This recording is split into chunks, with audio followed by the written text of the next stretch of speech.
show. Thank you very much. Nice to see you. Nice to see you. Now, I saw Breaking Dawn yesterday.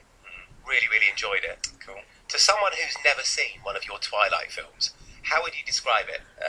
It's about a vampire and a girl who are in love and they get married, and she gets pregnant really, really soon afterwards, like 3 days afterwards, which is already showing a baby who's a demon child thing. And this other guy who's also in love with the girl, who's also a werewolf, tries to kill everyone or something. There's a cliffhanger right at the end. I think you summed that up really, really well. Thank you very much. And of course, it's the fourth time you've played Edward Cullen in these films. What would you say is the best thing about the role? I don't know. I mean, just his ability to not really say very much. I kind of admire like someone having the strength to say nothing, because I'm kind of the opposite in reality.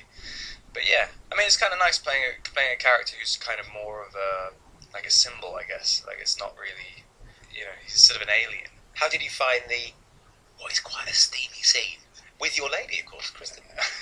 Yeah, it was kind of weird doing that in a Twilight movie, because it's sort of, the whole series is about abstinence, and then suddenly everything is thrown out the window. Twilight, it's fair to say, is a phenomenon, isn't it? I mean, it's just gone absolutely mad.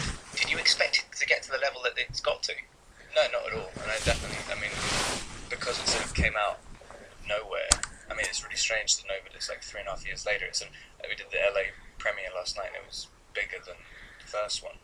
Well, it's bigger than all of them.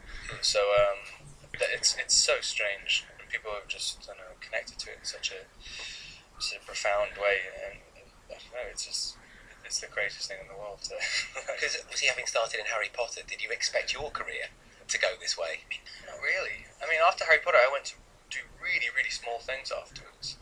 Twilight was my first American movie, and it was not a big budget movie or anything. I'd never heard, no one I knew had heard of the books. This, I had absolutely no idea about. Now, we talked about the acting, but you're also a musician. Last year, you won Hollywood's most influential Top Unexpected Musician Award. Oh, really? Did you not know about that? I had no idea. Apparently you got voted that, because obviously there were 2 songs, weren't there, in the first Twilight film? Yeah. So what about on the music side? Do you see that going anywhere? Yeah, maybe. I mean, I just kind of, I don't know, people don't like actors who become musicians. It's weird. Like, there's a real weird stigma attached to it. Musicians can become actors and no one cares about it, but so maybe I'll do a sort of secret album or something. I'll never tell people. I'll never claim it. Okay, so it's a lovely soundtrack with the Bruno Mars Let It Rain on there. It's a lovely soundtrack to the film. Now, Katie tweeted a question for you very quickly. Would you ever job swap with Jacob? Would you play the werewolf and he could play the vamp? Yeah, I mean, I love that part. I mean, it's kind of, or Bella. I mean, they're both great parts. But yeah, I wouldn't really want to work out all the time. That's kind of, it's really not, it's not my lifestyle choice.